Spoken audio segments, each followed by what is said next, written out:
प्रिय विद्यार्थियों एवं प्रतियोगी साथियों, नमस्कार। जैसा कि समास की श्रृंखला चल रही है, पहले भाग में आपने अव्ययी भाव समास और तत्पुरुष समास तथा उसके भेद देखे हैं। आइए उसी श्रृंखला में आगे जो अगला समास है, तीसरे नंबर पे आता है कर्मधारय समास, देखते हैं। कर्मधारय समास। कर्मधारय समास की पहचान कैसे करेंगे, कैसे पहचानेंगे कि कर्मधारय समास है।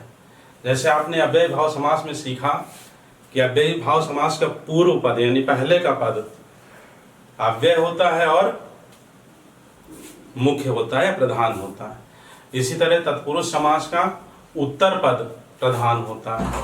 तो कर्मधारय समास का जान लीजिए, उत्तर पद प्रधान होता है तथा पूर्व पद और उत्तर पद में विशेषण विशेष संबंध होता है।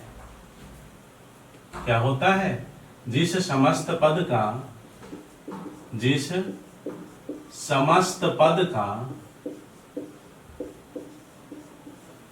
उत्तर पद प्रधान हो,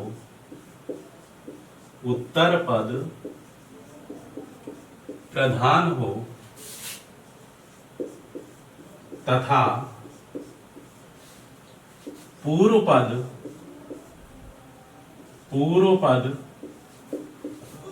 एवं उत्तर पद में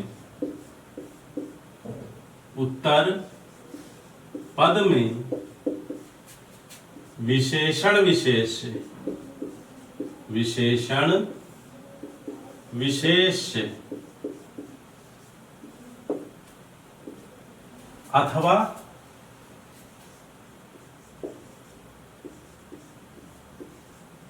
उपमेय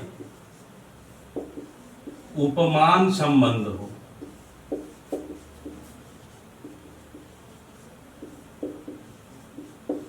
वहां कर्मधारय समास होता है। क्या होता है? कर्मधारय समास होता है। ठीक है, समझ में आया? जिस समस्त पद का उत्तर पद प्रधान हो तथा पूर्व पद और उत्तर पद में विशेषण विशेष संबंध हो। विशेषण विशेष से जैसे कह दिया जाए काली गाय, तो गाय यहां क्या है? विशेष से है। क्या है? विशेष से। और काली यहां क्या है? विशेषण है। ठीक है, तो यह संबंध हो। नील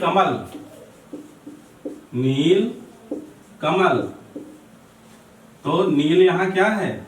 विशेषण है और कमल क्या है? विशेष। ठीक, तो जहां विशेषण विशेष संबंध हो या उपमेय उपमान संबंध हो, उसमें आपने सीखा है, जो पढ़ाया था उपमा अलंकार, उसमें उपमेय और उपमान बताया था। तो उपमेय उपमान संबंध दिखे या विशेषण विशेष संबंध दिखे, वहां कर्मधारय समास होता है। ठीक है, आइए इसके उदाहरण देखते हैं। और जो एग्जाम में आता है, वह जो बोर्ड एग्जाम में आता है, वह विग्रह करने के लिए और समास का नाम लिखने के लिए आता है। जैसे दिया हो इसके उदाहरण में, नील गगन, तो इसका विग्रह क्या होगा? संधि में आपको पता है, संधि में विच्छेद होता है, लेकिन समास में विग्रह किया जाता है। क्या किया जाता है? समास विग्रह होता है। तो समास विग्रह में नील गगन को कैसे तोड़ेंगे? नीला है जो गगन, क्या लिखेंगे? नीला है जो गगन। ठीक है, और समास का नाम पूछा जाएगा कि समास का नाम लिखिए, तो कौन सा समास होगा? कर्मधारय समास। कर्मधारय समास, बिल्कुल ठीक, समझ में आ रहा है। इसी तरह से श्वेतांबर,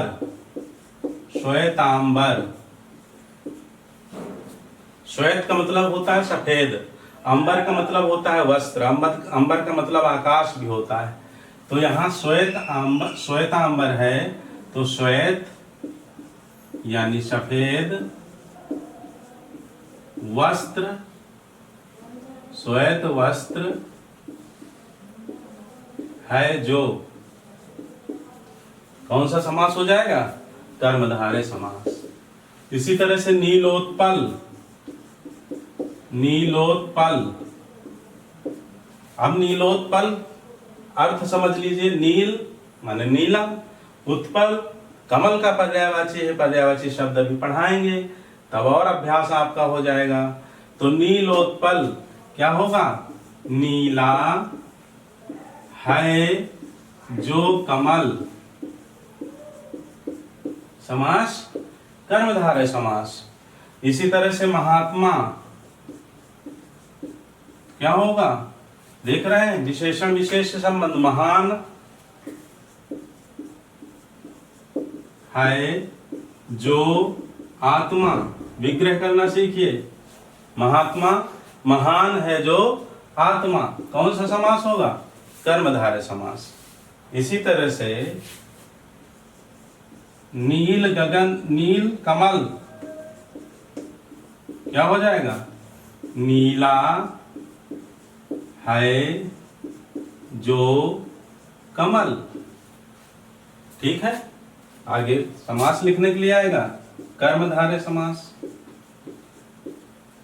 हाई स्कूल में ये 2 अंक का आता है, हाई स्कूल के लिए 2 अंक, और प्रतियोगी परीक्षार्थियों के लिए भी पूछे जाते हैं। तो समास को छांटना तभी संभव हो पाएगा जब आप उसको ढंग से पढ़े होंगे, सीखे होंगे। और भी इसके उदाहरण हैं, जैसे प्राण प्रिय, प्राण प्रिय क्या होगा? प्राणों को है जो प्रिय, प्राणों को है जो प्रिय, कर्मधारय समास।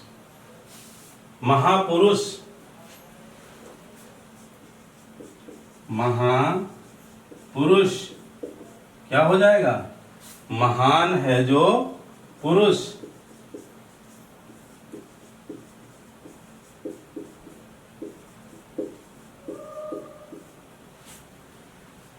ठीक है, कर्मधारय समास समझ में आया। और उदाहरण कुछ दे देते हैं, आप उसका विग्रह करना तो और अभ्यास हो जाएगा। चलिए इसके लिए लिख लीजिए और अपनी कॉपी में उसका विग्रह करना।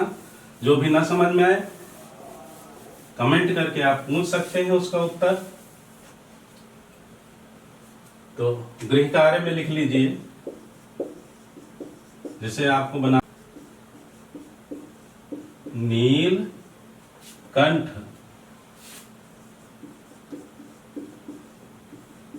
अधमरा,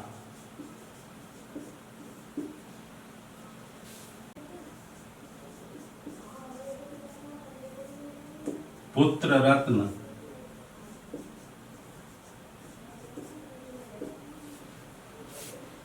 देखिए पुत्र रत्न में उपमान संबंध। ठीक है, नरोत्तम, इसी तरह से पुरुषोत्तम, पुरुषोत्तम, नर रत्न, नरोत्तम, इसी तरह से पुरुषोत्तम, पुरुषोत्तम, नर रत्न,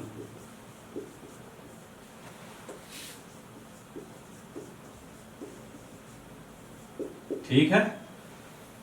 तो इनका अभ्यास करना है। नीलकंठ, विग्रह क्या होगा इसका? नीला है जो कंठ, और थोड़ा सा विग्रह चेंज कर देंगे तो यह कर्मधारय भी हो जाएगा।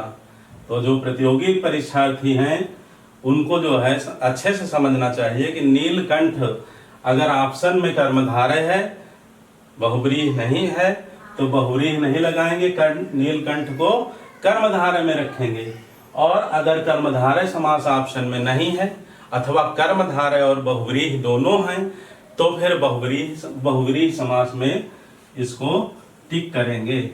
ठीक है, तब क्या हो जाएगा, नीला कंठ है जिसका अर्थात शिव अन्य पद प्रधान होता है बहुव्रीहि समास में, तो नीलकंठ फिर बहुव्रीहि में हो जाएगा। महान है जो देव, ठीक है, महादेव, इस तरह से इसका विग्रह होगा। आधा है जो मरा, कर्मधारय समास। महान है जो वीर, पुत्र रूपी रत्न, नरोत्तम, नरों में है जो उत्तम, पुरुषों में है जो उत्तम, नर रूपी रत्न, परम है जो आनंद। इस तरह से इनके विग्रह हो गए। ठीक है, आप लोग देख लीजिए, इसको नोट कर लीजिए, अभ्यास करिए और परीक्षा में सफल होइए। आगे देखिए, दूसरा समास है इसके बाद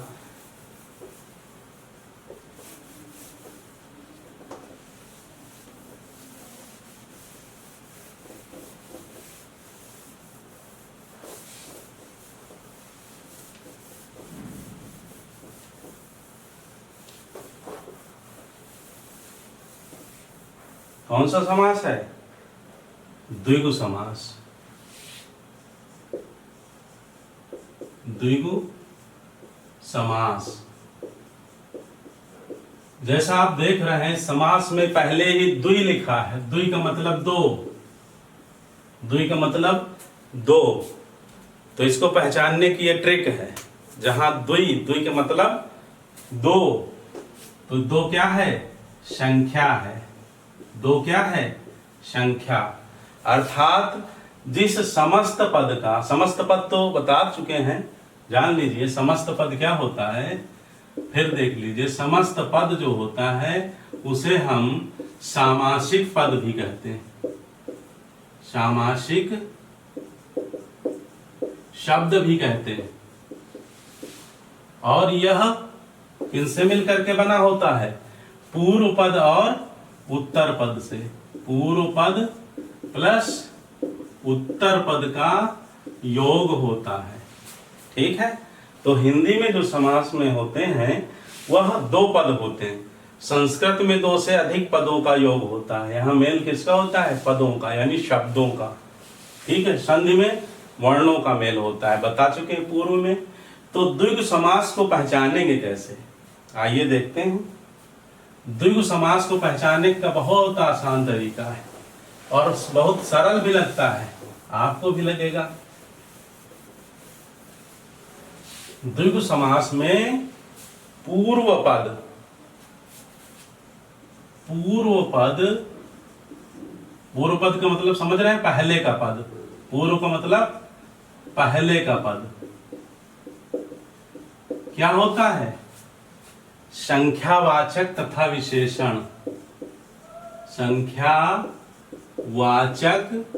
तथा विशेषण। ठीक, संख्यावाचक मतलब संख्या को व्यक्त करने वाला, और विशेषण माने विशेषता भी बता रहा हो। अब जैसे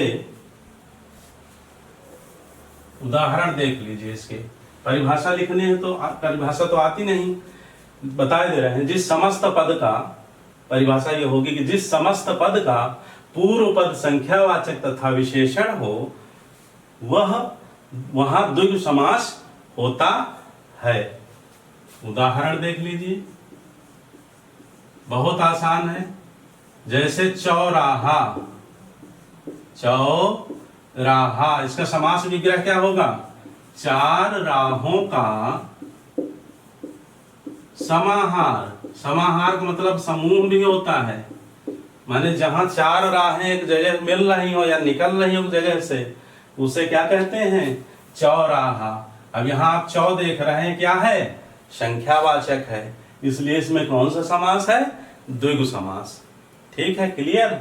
इसी तरह से त्रिभुज, त्रिभुज क्या हो जाएगा, तीन भुजाओं का समाहार, पंचपात्र, 5 पात्रों का समूह। इसी तरह से पंचवटी, हाँ, 5 पेड़ों का समूह। अर्थात कौन सा समास? द्विगु समास। सामने समास का नाम लिखने के लिए आएगा तो द्विगु समास। जो हाई स्कूल के विद्यार्थी हैं वो लिखना भी सीख लें, लिखने में गड़बड़ नहीं करेंगे। कर्मधारय ऐसे लिखेंगे, कर्मधारय उनके कोर्स में है, पहला कर्मधारय है और समास के क्रम में तीसरे स्थान पर आता है। उनके कोर्स में दूसरे नंबर पर द्विगु आता है और तीसरे नंबर पर द्वंद्व समास और चौथा बहुव्रीहि समास। बहुव्रीहि, ठीक है। तो इनको लिखने का भी अभ्यास कापी में अच्छे से करके जाना एग्जाम में। कभी कभी लिखने में ही त्रुटि हो जाती है, एग्जामिनर देखता है कि इसे यही नहीं लिखना नहीं आता है, यहाँ धा लगा देते हैं, इसमें भेद नहीं समझते हैं। जैसे युद्ध लिखा जाता है तो यहाँ युद्ध है और ये आधा वा लगा हुआ है, द्विगु। आधा वा नहीं बल्कि पूरा वा है, यहाँ दा आधा है। इसको ऐसे तोड़ेंगे तो द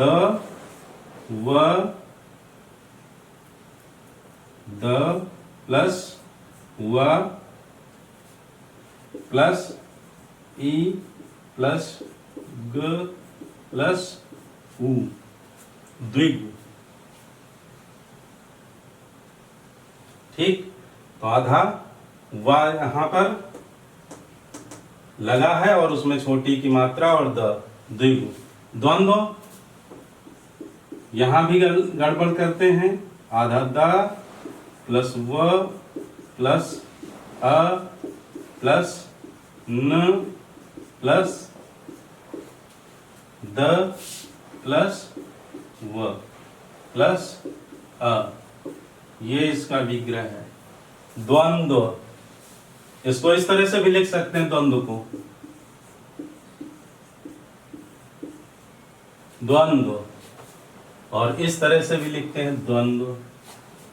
तो लिखने में गड़बड़ नहीं हो। बहुव्रीहि की में गड़बड़ी क्या कर देते बच्चे, लिख देते बहुव्रीहि, और यह गलत है, बहुव्रीहि समास होता है। ठीक है, तो लिखना भी अच्छे से सीखना है। आइए और उदाहरण देखते हैं। पंचवटी, 5 वृक्षों का समूह, यह समाहार, तो कौन सा समास हो जाएगा? द्विगु समास हो जाएगा। इसी तरह से सप्तऋषि, सप्तऋषि, ठीक है। सप्ताह, त्रिभुवन, त्रिलोक,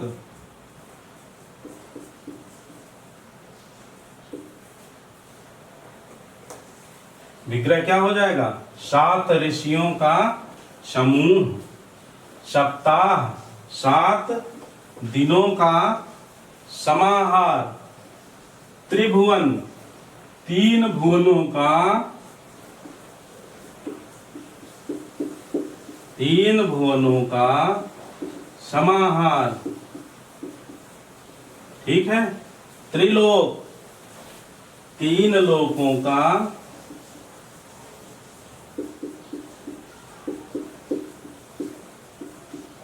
समाहार। इसी तरह से एक और जान लीजिए जो दोनों में हो सकता है, जो भेद भी होता है द्विगु और बहुव्रीहि का।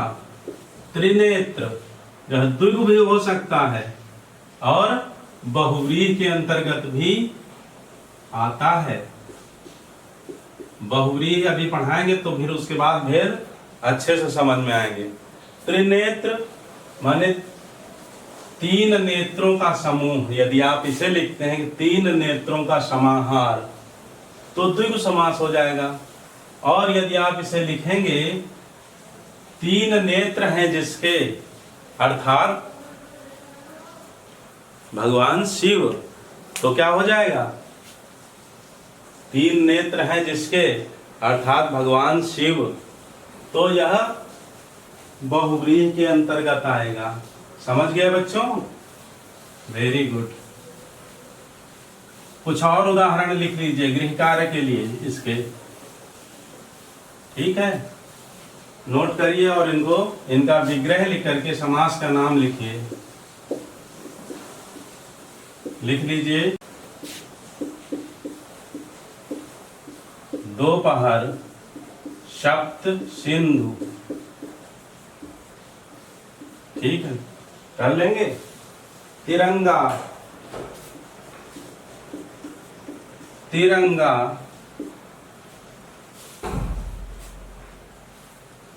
नवग्रह, नवग्रह,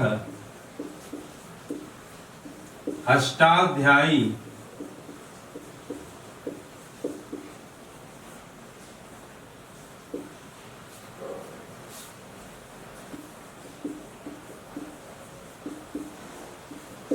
चतुर्भुज, चतुर्वेद।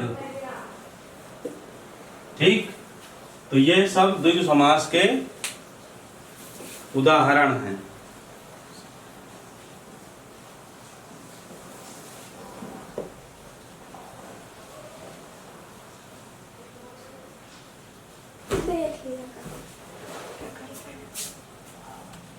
अगला समास है द्वंद्व समास।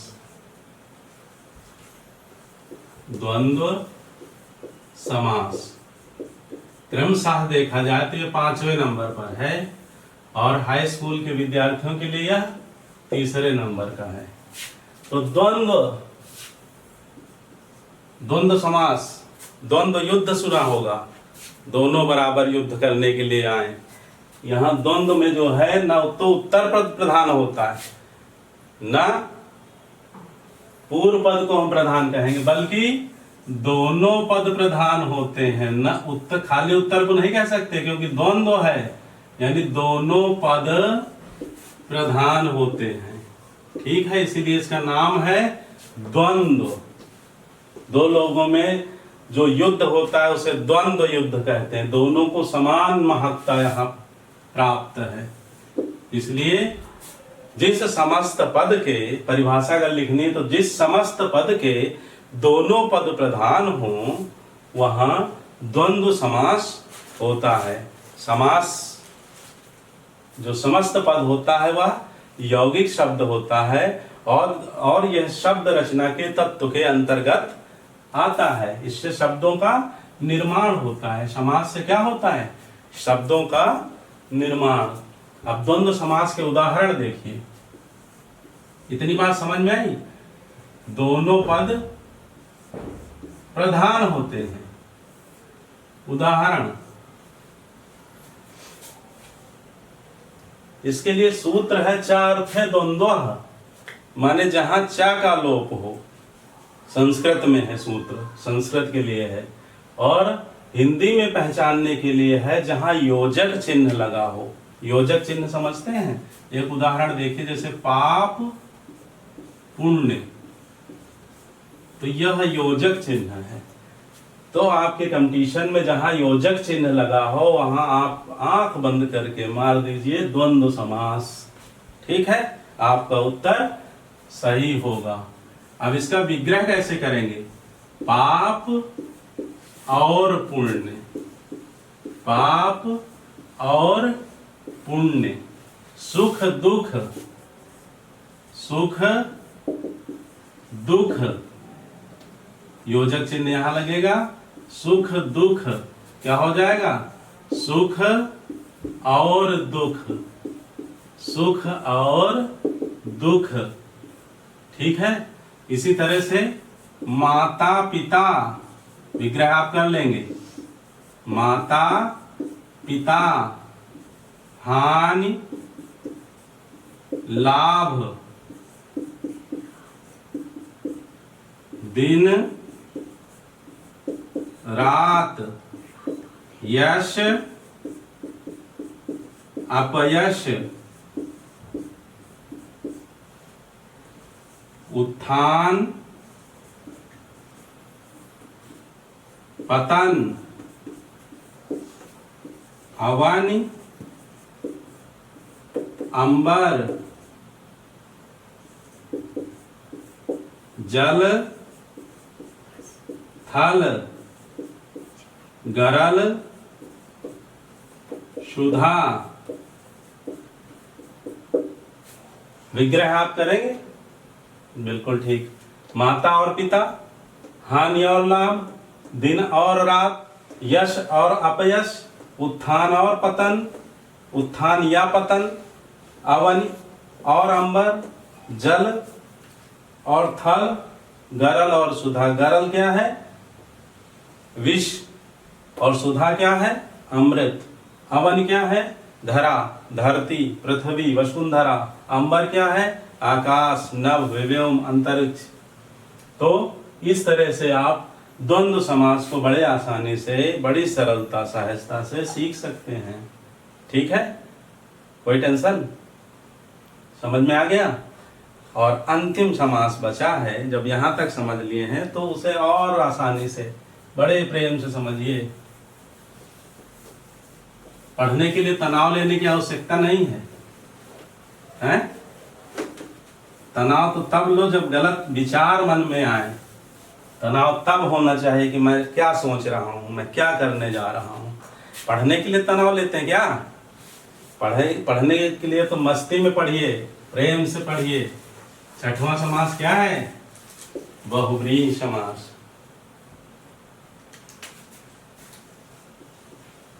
बहुव्रीहि समास, ठीक है। बहुव्रीहि समास, जिस समस्त पद का अन्य पद प्रधान हो, जिस समस्त पद का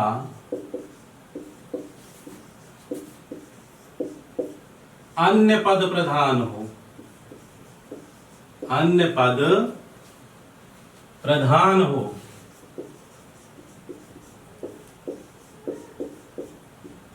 तीसरा पद भी कह सकते हो, पहला दूसरा नहीं, तीसरा पद प्रधान हो, ये भी कह सकते हो। वहां बहुव्रीहि समास होता है, यानी न पूर्व पद प्रधान हो, न उत्तर पद प्रधान हो, बल्कि अन्य पद प्रधान हो, वहां बहुव्रीहि समास होता है। ठीक है, आइए उदाहरण देखते हैं। समझ में आई बात कि नहीं आई? नहीं आई तो एक बार और देख लीजिए। जहां पूर्व पद उत्तर पद दोनों प्रधान ना हो, अन्य पद तीसरी की ओर संकेत करे। एक बात और जान लीजिए, इसमें जो है यह शब्द जो है योग रूढ़ होता है। क्या होता है? योग रूढ़। योग रूढ़ किसे कहते हैं? जो दो शब्दों से मिलकर बना हो और व्यक्ति विशेष के लिए रूढ़ हो जाए। जैसे जैसे लंबोदर, आप देख रहे हैं इसमें पूर्व पद क्या है? लंबा, और उत्तर पद क्या है? उदर। ये पूर्व पद है और ये उत्तर पद है।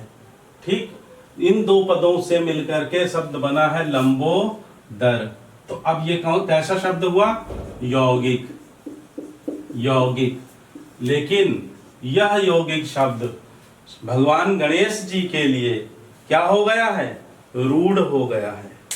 लंबोदर, गजवदन, विघ्नहर्ता, विघ्नहरण, विनायक भगवान गणेश को कहते हैं। तो लंबोदर किसके लिए रूढ़ हो गया है? गणेश जी के लिए रूढ़ हो गया है। किसके लिए? गणेश जी के लिए। गणेश जी के लिए। तो इसलिए यह कैसा शब्द होता है? योग रूढ़। बहुव्रीहि समास में जो भी शब्द होते हैं वह सभी योग रूढ़ होते हैं। योग रूढ़ होने का मतलब किसी व्यक्ति विशेष के लिए वह यौगिक शब्द रूढ़ हो जाता है। अब लंबे पेट वाले देखिए कितने लोग संसार में हैं, ठीक है, पहले भी रहे होंगे जब देवता रहे, देवता तो आज भी हैं, हमने भले ना देखा हो। तो उनमें से गणेश जी के लिए ही क्यों लंबोदर आता है? बड़े बड़े नेताओं के पेट होते हैं, ऐसे लोगों के लिए लंबोदर आता है क्या? लंबोदर जब भी शब्द आएगा आपका दिमाग मन मस्तिष्क किधर जाएगा? गणेश जी की तरफ, ठीक है। तो इसे ही कहते हैं योग रूढ़। तो बहुव्रीहि समास में यौगिक शब्द जो है वो रूढ़ होता है, इसलिए वो योग रूढ़ होता है। और वो उसके दोनों पद प्रधान नहीं होते हैं, बल्कि अन्य पद किसके लिए? गणेश जी के लिए। तो प्रधान कौन है? गणेश जी, ठीक। इसी तरह से दशानन, दशानन, अच्छा इसका विग्रह और सीख लीजिए। लंबा उदर है जिसका, अर्थात गणेश जी। कौन? गणेश जी। तो यहां कौन सा समास है? वह त्रिनेत्र। तो क्या हो जाएगा? तीन नेत्र हैं जिसके, तीन नेत्र हैं जिसके। तो तीन नेत्र हैं जिसके अर्थात कौन? भगवान शिव जी। अगर यही विग्रह हो तीन नेत्रों का समाहार तो क्या हो जाएगा? द्वंद्व समास। और विग्रह इस तरह से करेंगे, तीन नेत्र हैं जिसके, तो क्या हो जाएगा? अर्थात शिव की ओर संकेत हो रहा है, और तब समास हो जाएगा बहुव्रीहि समास, ठीक। इसी तरह से नीलकंठ, भेद समझ लीजिए, कर्मधारय और बहुव्रीहि में। नीला है जो कंठ, आप अगर ये करते हैं इसका विग्रह तो कर्मधारय हो जाएगा। और अगर आप ये लिखते हैं कि नीला कंठ है जिसका, अर्थात भगवान शिव, तब क्या होगा? बहुव्रीहि समास होगा। समझ में आ रहा बच्चों? बिल्कुल ठीक, ऐसे ही समझना सीखना है। कुछ और शब्द हैं। पीतांबर, यहां भेद भी साथ में सीखते चलिए। पीतांबर, अब अगर ये लिखें कि पीला वस्त्र है जो, तो यहां क्या हो जाएगा? कर्मधारय, ठीक।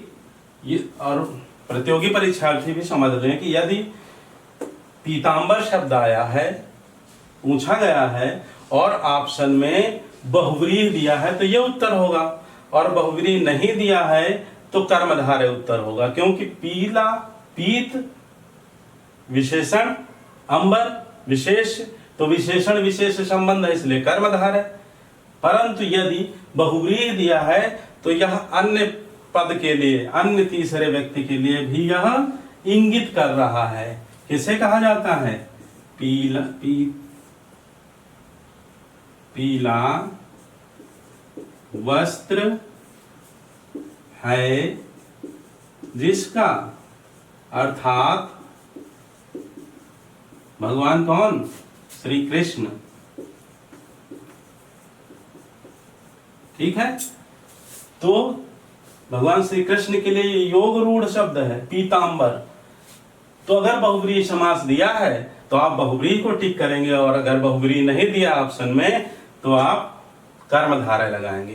कर्मधारय के लिए विग्रह इस तरह से करेंगे, और बहुव्रीहि के लिए विग्रह इस तरह से करेंगे। कुछ होमवर्क में दे देते हैं गृह कार्य, जिसके जो है विग्रह करना, नोट कर लीजिए।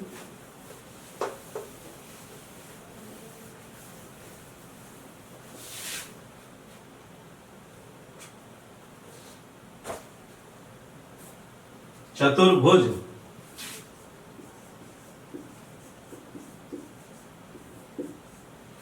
अब यहां देख लीजिए, लग रहा है कि द्वंद्व द्विगु समास है। चतुर्भुज 4 संख्यावाचक आ रहा है, लेकिन यह द्वंद्व के अंतर्गत 4 भुजाओं का समाहार जब लिखेंगे तो द्वंद्व हो जाएगा। दोनों में ये भेद है, अच्छे से इसे समझ लीजिए, इसीलिए साथ साथ बताते चल रहे हैं, कंफ्यूजन नहीं रखना है। इन दोनों शब्दों में दोनों दो समास हो सकते हैं। तो 4 भुजाओं का समाहार जब कहेंगे, 4 भुजाओं का समाहार, तो क्या हो जाएगा? द्विगु हो जाएगा। और 4 भुजाएं हैं जिसकी, 4, दूसरा देखिए, 4 भुजाएं हैं जिसकी, अर्थात कौन?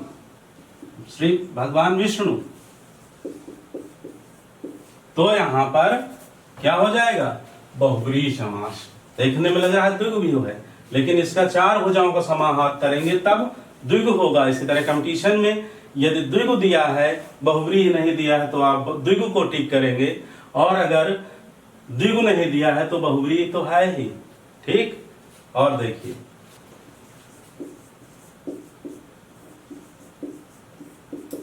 चतुरानन में भी 4 लग रहा है, संख्यावाचक है, द्विगु है, लेकिन यह भी बहुब्रीहि के लिए आता है, क्योंकि इन शब्दों को मैं इसलिए दे रहा हूं कि आप जान लिए कि ये शब्द जो है किसी व्यक्ति विशेष के लिए रूढ़ हैं, और यह योग रूढ़ शब्द है।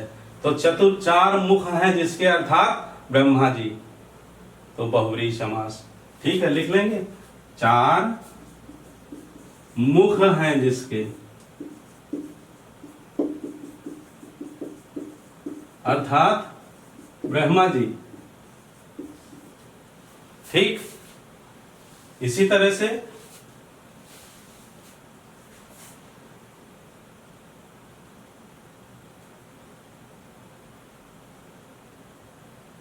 पंचानन,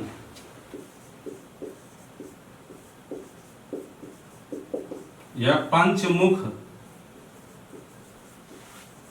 तो पंच आनन आए तो 5 आनन है जिसके, अर्थात सिंह को कहा जाता है, ये 5 आनन वाला। और पंचमुख कहा जाए तो 5 मुख है जिसके, अर्थात भगवान शंकर।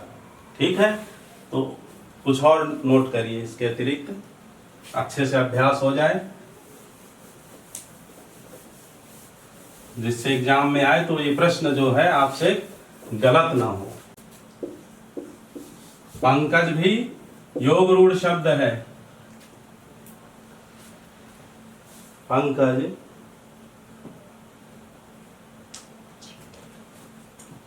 विषधर, विषधर, यद्यपि हो चुका है, इसे और लिख लीजिए, एक बार करिए स्वतः। नीलकंठ,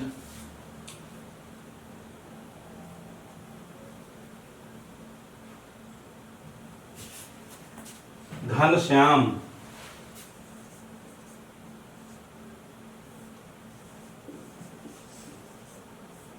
कर्मधारय की भी और संकेत है इसका। इसी तरह से मृत्युंजय, मृत्युंजय।